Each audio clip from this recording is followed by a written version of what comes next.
narrated Nook for Kids. The Little Lame Prince by Dinah Maria Craik. Chapter 3. And what of the little lame prince, whom everybody seems so easily to have forgotten? Not everybody. There were a few kind souls, mothers of families, who had heard his sad story, and some servants about the palace, who had been familiar with his sweet ways. These many a time sighed and said, "Poor Prince Dolor." Or, looking at the beautiful mountains, which were visible all over No Man's Land, though few people ever visited them, "Well, perhaps His Royal Highness is better where he is than even there." They did not know, indeed, hardly anybody did know, that beyond the mountains, between them and the sea, lay a tract of country, barren, level, bare, except for short, stunted grass, and here and there a patch of tiny flowers. Not a bush, not a tree, not a resting place for bird or beast was in that dreary plain. In summer the sunshine fell upon it hour after hour with a blinding glare. In winter the winds and rain swept over it unhindered, and the snow came down steadily, noiselessly, covering it from end to end in one great white sheet, which lay for days and weeks unmarked by a single footprint. Not a pleasant place to live in, and nobody did live there apparently. The only sign that human creatures had ever been near the spot was one large round tower which rose up in the center of the plain, and might be seen all over it, if there had been anybody to see, which there never was. Rose right up out of the ground, as if it had grown of itself, like a mushroom. But it was not at all mushroom-like, on the contrary, it was very solidly built. In form it resembled the Irish round towers, which have puzzled people for so long, nobody being able to find out when, or by whom, or for what purpose they were made, seemingly for no use at all, like this tower. It was circular, of very firm brickwork, with neither doors nor windows, until near the top, when you could perceive some slits in the wall through which one might possibly creep in or look out. Its height was nearly 100 feet, and it had a battlemented parapet showing sharp against the sky. As the plain was quite desolate, almost like a desert, only without sand, and led to nowhere except the still more desolate seacoast, nobody ever crossed it. Whatever mystery there was about the tower, it and the sky and the plain kept their secret to themselves. It was a very great secret indeed, a state secret, which none but so clever a man as the present king of No Man's Land would ever have thought of. How he carried it out, undiscovered, I cannot tell. People said, long afterward, that it was by means of a gang of condemned criminals, who were set to work, and executed immediately after they had done, so that nobody knew anything, or in the least suspected the real fact. And what was the fact? Why, that this tower, which seemed a mere mass of masonry, utterly forsaken and uninhabited, was not so at all. Within 20 feet of the top some ingenious architect had planned a perfect little house, divided into 4 rooms, as by drawing a cross within a circle you will see might easily be done. By making skylights and a few slits in the walls for windows, and raising a peaked roof which was hidden by the parapet, here was a dwelling complete, 80 feet from the ground, and as inaccessible as a rook's nest on the top of a tree. A charming place to live in, if you once got up there and never wanted to come down again. Inside, though nobody could have looked inside except a bird, and hardly even a bird flew past that lonely tower, inside it was furnished with all the comfort and elegance imaginable, with lots of books and toys, and everything that the heart of a child could desire. For its only inhabitant, except a nurse of course, was a poor solitary child. One winter night, when all the plain was white with moonlight, there was seen crossing it a great tall black horse, ridden by a man also big and equally black, carrying before him on the saddle a woman and a child. The woman, she had a sad, fierce look, and no wonder, for she was a criminal under sentence of death, but her sentence had been changed to almost as severe a punishment. She was to inhabit the lonely tower with the child, and was allowed to live as long as the child lived, no longer. This in order that she might take the utmost care of him, for those who put him there were equally afraid of his dying and of his living. Yet he was only a little gentle boy, with a sweet, sleepy smile. He had been very tired with his long journey, and clinging arms, which held tight to the man's neck, for he was rather frightened, and the face, black as it was, looked kindly at him. And he was very helpless, with his poor, small shriveled legs, which could neither stand nor run away, for the little forlorn boy was Prince Dolor. He had not been dead at all, or buried either. His grand funeral had been a mere pretense, a wax figure having been put in his place, while he himself was spirited away under charge of these two, the condemned woman and the black man.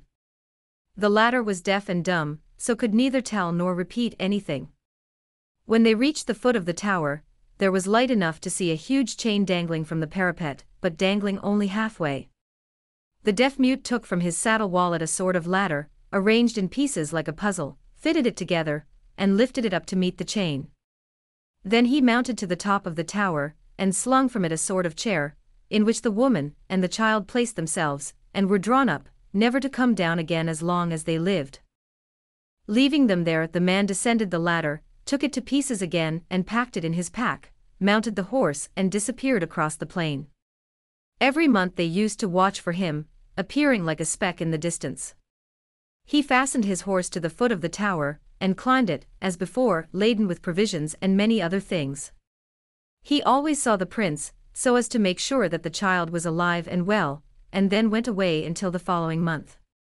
While his first childhood lasted, Prince Dolor was happy enough.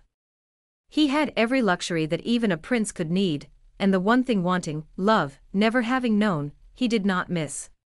His nurse was very kind to him, though she was a wicked woman.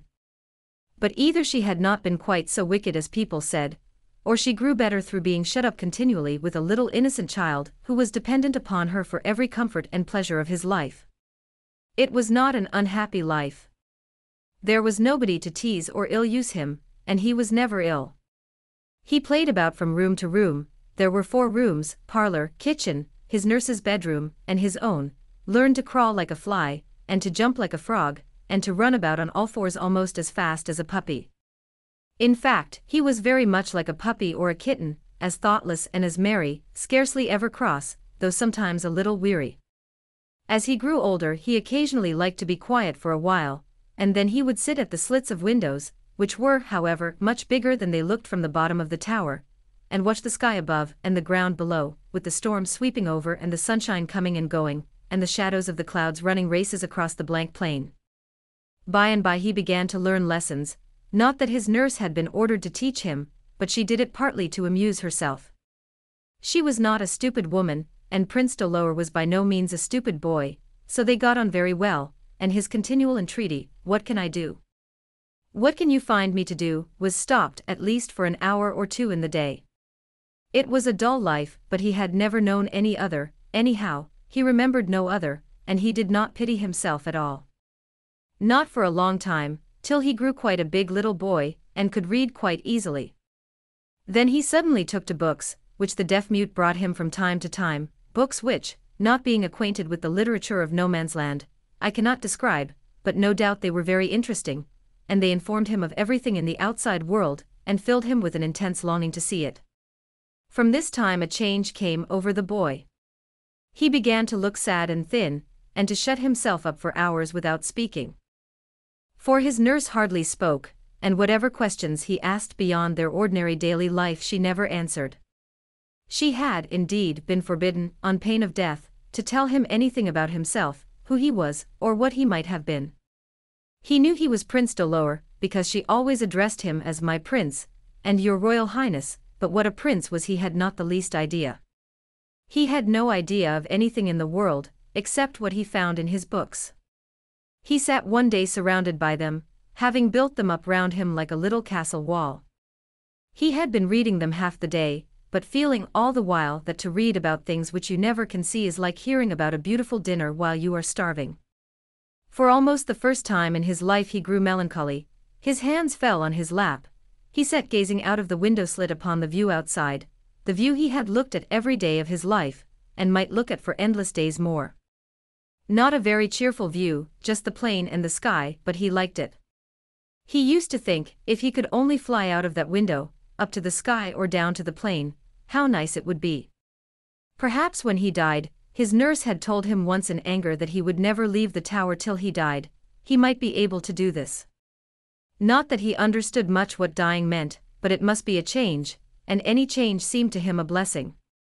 And I wish I had somebody to tell me all about it, about that and many other things, somebody that would be fond of me, like my poor white kitten. Here the tears came into his eyes, for the boy's one friend, the one interest of his life, had been a little white kitten, which the deaf-mute, kindly smiling, once took out of his pocket and gave him, the only living creature Prince Dolor had ever seen. For 4 weeks it was his constant plaything and companion, till one moonlight night it took a fancy for wandering, climbed onto the parapet of the tower, dropped over and disappeared. It was not killed, he hoped, for cats have 9 lives, indeed, he almost fancied he saw it pick itself up and scamper away, but he never caught sight of it more. Yes, I wish I had something better than a kitten, a person, a real live person, who would be fond of me and kind to me. Oh, I want somebody, dreadfully, dreadfully. As he spoke, there sounded behind him a slight tap tap tap, as of a stick or a cane, and twisting himself round, he saw. What do you think he saw? Nothing either frightening or ugly, but still exceedingly curious. A little woman, no bigger than he might himself have been had his legs grown like those of other children, but she was not a child, she was an old woman. Her hair was grey, and her dress was grey, and there was a grey shadow over her wherever she moved. But she had the sweetest smile, the prettiest hands, and when she spoke it was in the softest voice imaginable. My dear little boy, and dropping her cane, the only bright and rich thing about her, she laid those 2 tiny hands on his shoulders. My own little boy, I could not come to you until you had said you wanted me, but now you do want me, here I am. And you are very welcome, madam, replied the prince, trying to speak politely, as princes always did in books, and I am exceedingly obliged to you. May I ask who you are? Perhaps my mother. For he knew that little boys usually had a mother, and had occasionally wondered what had become of his own. No, said the visitor, with a tender, half-sad smile, putting back the hair from his forehead, and looking right into his eyes. No, I am not your mother, though she was a dear friend of mine, and you are as like her as ever you can be. Will you tell her to come and see me, then? She cannot, but I dare say she knows all about you. And she loves you very much, and so do I, and I want to help you all I can, my poor little boy. Why do you call me poor? Asked Prince Dolor in surprise. The little old woman glanced down on his legs and feet, which he did not know were different from those of other children, and then at his sweet, bright face, which, though he knew not that either, was exceedingly different from many children's faces, which are often so fretful, cross, sullen. Looking at him, instead of sighing, she smiled. I beg your pardon, my prince, said she. Yes, I am a prince and my name is Dolor. Will you tell me yours, madam? The little old woman laughed like a chime of silver bells. I have not got a name, or, rather, I have so many names that I don't know which to choose. However, it was I who gave you yours, and you will belong to me all your days. I am your godmother. Hurrah! Cried the little prince, I am glad I belong to you, for I like you very much. Will you come and play with me? So they sat down together and played. By and by they began to talk. Are you very dull here? Asked the little old woman. Not particularly, thank you, godmother. I have plenty to eat and drink, and my lessons to do, and my books to read, lots of books. And you want nothing? Nothing. Yes, perhaps, if you please, godmother, could you bring me just one more thing? What sort of thing? A little boy to play with. The old woman looked very sad. Just the thing, alas, which I cannot give you. My child, I cannot alter your lot in any way, but I can help you to bear it. Thank you. But why do you talk of bearing it? I have nothing to bear. My poor little man, said the old woman in the very tenderest tone of her tender voice. Kiss me. What is kissing? Asked the wondering child. His godmother took him in her arms and embraced him many times. By and by he kissed her back again, at first awkwardly and shyly, then with all the strength of his warm little heart. You are better to cuddle than even my white kitten, I think. Promise me that you will never go away. I must, but I will leave a present behind me, something as good as myself to amuse you, something that will take you wherever you want to go, and show you all that you wish to see. What is it? A traveling cloak. The prince's countenance fell. I don't want a cloak, for I never go out. Sometimes nurse hoists me onto the roof, and carries me round by the parapet, but that is all. I can't walk, you know, as she does. The more reason why you should ride, and besides, this traveling cloak. Hush! She's coming.